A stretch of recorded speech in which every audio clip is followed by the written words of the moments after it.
சிம்மராசிக்கார அன்பர்கள் அனைவருக்கும் எனது அன்பு கலந்த வணக்கங்கள். நான் உங்கள் அஸ்ட்ரோ சின்னதுரை புளிமிசை கூத்தூர் பெரம்பலூர் மாவட்டம். நிகழும் மங்களகரமான குரோதி வருடம் தமிழ் மாதங்களில் 8வது மாதம் கார்த்திகை மாதம் சிம்மராசிக்காரர்களுக்கு எப்படிப்பட்ட கிரக நிலைகள் இருக்கிறது, அதனால் என்ன பலன்கள் ஏற்படும் என்பதை பற்றி இந்த காணொலியிலே பார்ப்போம்.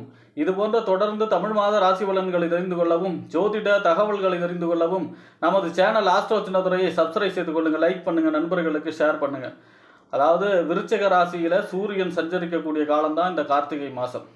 இந்த விருச்சகம் என்பது காலச்சக்கரத்துக்கு 8வது இடம். 8வது இடம் அப்படின்னா மறைபொருள் ஞானம். மறைபொருள் ஞானம்னா யாராலும் எளிதில் தெரிந்து கொள்ள முடியாத ஞானம், அதுதான் மறைபொருள் ஞானம். அதாவது சிவபெருமான் எல்லா உயிர்களிடத்தும் மறைந்து இருக்கக்கூடியவர். இந்த கார்த்திகை மாதம் 28ஆம் தேதி அடிமுடி காணாதவாறு ஒளிப்பிழம்பாக காட்சி தருகிறார் அண்ணாமலையார் தீபமாக. அன்றைய தினம் சிவபெருமானை வழிபாடு செய்வது சிறப்பு. அதே போல் சிவபெருமானை பொறுத்தவரை அதனுடைய தத்துவம் என்ன அப்படின்னா, அறிவாலையோ செல்வத்தாலேயோ அறிய முடியாதவர், அன்பால் மட்டுமே அறியக்கூடியவர். அதுக்கு உதாரணமாக தான் அறிவாகிய பிரம்மா பறவையாக உருவெடுத்து முடியை காண செல்கிறார். செல்வமாகிய திருமால் பன்றியாக உருவம் எடுத்து அடியை காண செல்கிறார். ஆனாலும் யாராலும் காண முடியவில்லை. அதாவது செல்வம் ஒரு கட்டத்தில் ஒத்துக்கும், தன்னால் அறிய முடியல அப்படிங்கிறத ஒத்துக்கும்.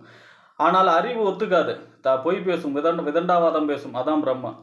ஆக அறிவாலையோ செல்வத்தாலேயோ அறிய முடியாத அன்பால் அறியக்கூடிய பரம்பொருள் சிவபெருமானுடைய திருக்கார்த்திகை தீபம், அதாவது கார்த்திகை மாதம் 28ஆம் தேதி திருவண்ணாமலையிலே தீபமாக காட்சி தருகிறார். அன்றைய தினம் சிவபெருமானை வழிபாடு செய்வது சிறப்பு. அதே போல் பொதுவாகவே இந்த கார்த்திகை மாதம் வரக்கூடிய எல்லா திங்கட்கிழமையிலும் சிவபெருமானை வழிபாடு செய்யும் பொழுது நம்மளுடைய பாவ கர்மங்கள் விலகி முக்திக்கு வழிவகுக்கும். அப்படிப்பட்ட சிறப்பு வாய்ந்த இந்த கார்த்திகை மாதத்திலே சிம்ம ராசிக்காரர்களுக்கு உங்கள் ராசிநாதன் சூரியன் 4ஆம் இடத்திலே சஞ்சரிக்கிறார். வீடு, வண்டி, வாகனம், மனை, தாயார், சொத்து, சுகஸ்தானம் என்று சொல்லக்கூடிய சுகஸ்தானம் என்று சொல்லக்கூடிய 4ஆம் இடத்துல சஞ்சரிக்கிறார். பொதுவாக ராசிநாதன் 4ஆம் இடத்துல சஞ்சரிச்சாருன்னா சுகவாசி அப்படின்னு சொல்லுவாங்க. ஏன்னா 4ஆம் இடங்கிறது சுகவாசி, அவருக்கு என்ன சுகவாசி அப்படின்னு சொல்கிறாங்களா, அந்த மாதிரியான எதுக்கும் அலட்டிக்காமல் இருக்கக்கூடிய நிலை தான் இந்த 4ஆம் இடத்துல ராசிநாதன் சஞ்சரிக்கும் பொழுது. அதாவது சுகவாசியாக வாழக்கூடிய அமைப்பு, சுகமாக வாழக்கூடிய அமைப்பு, சௌகரியங்களோடு வாழக்கூடிய அமைப்பு. 4ஆம் இடத்துல சூரியன் உங்கள் ராசிநாதன் நல்ல நிலையில் இருக்கிறார். அதுவும் குருவுடைய 7வது பார்வையோடு இருக்கிறார். மிக அற்புதமான பலன்கள் ஏற்படும். அதாவது வண்டி வாகனங்கள் மூலமாக லாபங்கள், அதே மாதிரி வீடு வாங்குவது, நிலம் வாங்குவது, இடம் வாங்குவது, அந்த மாதிரியான விஷயங்கள்லாம் நடக்கும். அது சம்பந்தமான பத்திரப்பதிவு நடக்கும். தாயாருடைய ஆரோக்கியம் சீர்படும். ஆனால் உஷ்ண சம்பந்தப்பட்ட நோய்கள் பாதிப்பு இருக்கும் தாயாருக்கு. மற்றபடி 4ஆம் இடம் உங்கள் ராசிநாதன் 4ஆம் இடத்தில் சஞ்சரிப்பது இந்த மாதம் முழுவதும் உங்களுக்கு யோகமான காலம்தான். உங்கள் ராசிநாதன் வலுவான நிலையிலே சஞ்சரிக்கிறார். அடுத்ததாக உங்கள் ராசிக்கு 2ஆம் இடம் வாக்கு, தனம், குடும்பஸ்தானத்துக்கு அதிபதியும், 11ஆம் இடம் என்று சொல்லக்கூடிய லாபஸ்தானம், மூத்த சகோதரஸ்தானம், 11ஆம் இடம் அபிலாஷைகள் பூர்த்தியாகக்கூடிய இடம், நெருங்கிய நட்பு வட்டாரங்கள். இந்த 2க்கும் 11க்கும் உடையவர் யாருன்னா புதன். அவரு 4ஆம் இடத்துல தான் சஞ்சரிக்கிறார். வீடு, வண்டி, வாகனம், மனை, தாயார், சொத்து, சுகஸ்தானம், இந்த ஸ்தானத்தில் தான் சஞ்சரிக்கிறார்.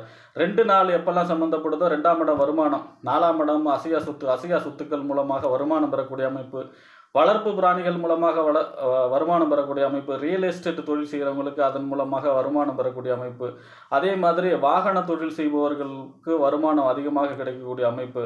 ஏன்னா 4ஆம் இடங்கிறது வாகனஸ்தானம். அதே போல் வீடு கட்டக்கூடிய அமைப்பு அல்லது வீட்டை ரிப்பேர் பண்ணக்கூடிய அமைப்பு, வீடு சம்பந்தமான ஒரு செலவு வரக்கூடிய அமைப்பும் இருக்கிறது.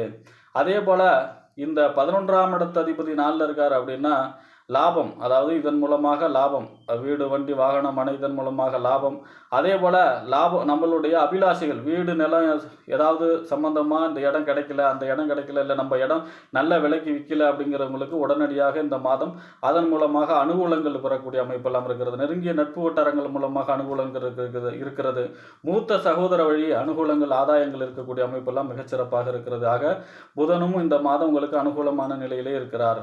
அடுத்ததாக உங்கள் ராசிக்கு 3ஆம் இடம், அதாவது இளைய சகோதரஸ்தானம், தைரியஸ்தானம், வீரியஸ்தானம், வெற்றிஸ்தானம், ஒப்பந்தம், கையெழுத்து சொல்லக்கூடிய இடம் 3ஆம் இடம். கீர்த்திஸ்தானம், புகழ்ஸ்தானம், அதாவது 3ஆம் இடத்திற்கும் 10ஆம் இடத்திற்கும் அதிபதி. 10ஆம் இடம் தொழில், புகழ், அந்தஸ்து, கௌரவம், இதெல்லாம் சொல்லக்கூடிய இடம் 10ஆம் இடம். இந்த 3க்கும் 10க்கும் உடையவர் யார் அப்படின்னா சுக்கிரன். சுக்கிரன் உங்கள் ராசிக்கு 5ஆம் இடத்திலே சஞ்சரிக்கிறார் 17ஆம் தேதி வரை. 17ஆம் தேதிக்கு பிறகு பார்த்தீங்கன்னா 6ஆம் இடத்துல நோய், எதிரி, வம்பு, வழக்கு, கடன் ஸ்தானத்தில் சஞ்சரிப்பார். ஆனால் 17ஆம் தேதி வரை 5ஆம் இடத்திலே 5ஆம் இடம் பூர்வ புண்ணியஸ்தானம், புத்திரஸ்தானம், விளையாட்டு ஸ்தானம், பதவி ஸ்தானம், நம்மளுடைய சிந்தனை செயல்திறனை சொல்லக்கூடிய இடம். ஆக இந்த 3க்கும் 10க்கும் உடையவர் 5ல் சஞ்சரிக்கிறார் அப்படின்னா 10ஆம் இடம் கேந்திரம், 5ஆம் இடம் திரிகோணம். தொழிலிலே அதிர்ஷ்டங்கள் பெறக்கூடிய அமைப்பு, தொழில் சம்பந்தமான வளர்ச்சி பெறக்கூடிய அமைப்பு. 5ஆம் இடங்கிறது காதல் ஸ்தானம். காதல் கிரகம் யாருன்னா சுக்கிரன். புதிய காதல் ஏற்படக்கூடிய அமைப்பு, காதலிலே வெற்றி பெறக்கூடிய அமைப்பு, திருமணம் நடைபெறக்கூடிய அமைப்பு, திருமணம் சம்பந்தமான சுபகாரியங்கள் அனைத்தும் கைகூடி வரக்கூடிய அமைப்பு. ஏன்னா 5ல் சுக்கிரன் இருக்கும்போது இது சம்பந்தமான முயற்சிகள் கைகூடும். அதே மாதிரி 10ஆம் இடத்து அதிபதி 5ல் இருக்காருன்னா பதவி கிடைக்கக்கூடிய அமைப்பு, புகழ், அந்தஸ்து, கௌரவம் இதெல்லாம் உயரக்கூடிய அமைப்பெல்லாம் மிகச்சிறப்பாக இருக்கிறது. 3ஆம் இடங்கிறது நம்மளுடைய முயற்சி ஸ்தானம். நம்ம ஃபஸ்ட்டு எடுக்கக்கூடிய முயற்சி வந்து 3ஆம் இடம். அப்போ எடுத்த காரியம் அனைத்தும் முதல் முயற்சியிலே வெற்றி பெறக்கூடிய அமைப்பு, ஒப்பந்தம், கையெழுத்து, இதன் மூலமாக அனுகூலங்கள், ஆதாயங்கள் பெறக்கூடிய அமைப்பு எல்லாமே 17ஆம் தேதி வரை தான். 17ஆம் தேதிக்கு பிறகு பார்த்தீங்கன்னா 6ஆம் இடத்துல நோய், எதிரி, ஒம்பு, வழக்கு, கடன் ஸ்தானத்தில் மறைஞ்சிருவார். அப்போ அனுகூலமற்ற நிலையில சுக்கிரன் சஞ்சரிப்பார். அப்பொழுது வெள்ளிக்கிழமை மகாலட்சுமி வழிபாடு செய்ய வேண்டும். கார்த்திகை மாதம் 17ஆம் தேதிக்கு பிறகு. அதுவரை எந்தவித காரியங்கள் எடுத்தாலும் அனைத்தும் வெற்றியை தரக்கூடிய அமைப்பிலே சுக்கிரன் சஞ்சரிக்கிறார். அடுத்ததாக உங்கள் ராசிக்கு 4ஆம் இடத்து அதிபதி வீடு, வண்டி, வாகனம், அணை, தாயார், சொத்து, சுகஸ்தானத்துக்கு அதிபதி 4ஆம் இடத்திற்கும் 9ஆம் இடத்திற்கும் அதிபதி. 9ஆம் இடம் என்பது தந்தை ஸ்தானம், பாக்கியஸ்தானம், தொலைதூர பயணம், உயர்கல்வி ஸ்தானம். ஆக இந்த 4க்கும் 9க்கும் உடையவர் யாருன்னா செவ்வாய். உங்கள் ராசிக்கு 12ஆம் இடத்திலே நீச்சமாகி சஞ்சரிக்கிறார். 21ஆம் தேதிக்கு பிறகு வக்கரகதியில் சஞ்சரிக்கிறார். பொதுவாக ஒரு கிரகம் உச்சமாய் வக்கரமானால் அது நீச்ச பலனை செய்யும், நீச்சமாய் வக்கரமானால் அது உச்சமான பலன்களை செய்யும். ஆக 21ஆம் தேதிக்கு பிறகு உச்சமாக உச்சம் பெற்றதற்கு ஈக்குவலான பலனை தர இருக்கிறார் செவ்வாய். ஆனாலும் அவர் 12ஆம் இடத்துல இருக்கார் இல்லையா, 4க்கும் 9க்கும் உடையவர் 12ல் இருக்காருன்னா வீடு, நிலம் சம்பந்தமான விரயங்களும், தொலைதூர பயணங்களில் விரயங்களும், அதே போல் தந்தை வழியிலே சில விரயங்களும் ஏற்படக்கூடிய அமைப்பு இருக்கிறது. ஏன்னா 4க்கும் 9க்கும் உடையவர் 12ஆம் இடத்துல நீச்சமாக இருக்கும்பொழுது பிரச்சனை இல்லை. அவர் வக்கரமாகி வலுவடையும் பொழுது அது விரயங்களை அதிகப்படுத்தும்.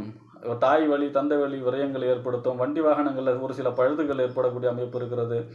அதே மாதிரி நிலம், இடம் சம்பந்தமாக இப்போ விரயம்னா சுப விரயம் கூட இருக்கலாம். எப்படின்னா வீடு கட்டுறது, இடம் வாங்குறது, இந்த மாதிரியான நில சம்பந்தமான சுப விரயங்களை ஏற்படுத்துவதற்கும் வாய்ப்பு இருக்கிறது. தொலைதூர பயணங்கள் ஒரு தடவைக்கு 2 தடவை அலையக்கூடிய அமைப்பையும் இது செய்யும். ஏன்னா 12ஆம் இடத்துல செவ்வாய் இருக்கு இல்லையா, அதனால். அதே மாதிரி தொலைதூர பயணம், உயர்கல்விக்காக கொஞ்சம் செலவு செய்யக்கூடிய அமைப்பு, அதுவும் உயர்கல்விக்காக செலவு செய்யக்கூடிய அமைப்பெல்லாம் இருக்கிறது. செவ்வாய் 12ஆம் இடத்துல இருக்கிறதால முருகப்பெருமானை வழிபாடு செய்வதும், மகாலட்சுமியை வழிபாடு செய்வதும் சிம்ம ராசிக்காரர்களுக்கு இந்த மாதம் யோககரமான மாதமாக அமைய வழிவகுக்கும். அதாவது முருகப்பெருமான் 12ஆம் இடத்துல செவ்வாய் மறைஞ்சிருக்கிறதுனால முருகப்பெருமான் வழிபாடு, 17ஆம் தேதிக்கு பிறகு சுக்கிரன் 6ஆம் இடத்துல மறைவதால் மகாலட்சுமி வழிபாடு செய்யும்போது சிம்ம ராசிக்காரர்களுக்கு இந்த மாதம் அதிர்ஷ்டகரமான மாதமாக இருக்கும் என்று கூறி விடைபெறுகிறேன். நன்றி, வணக்கம்.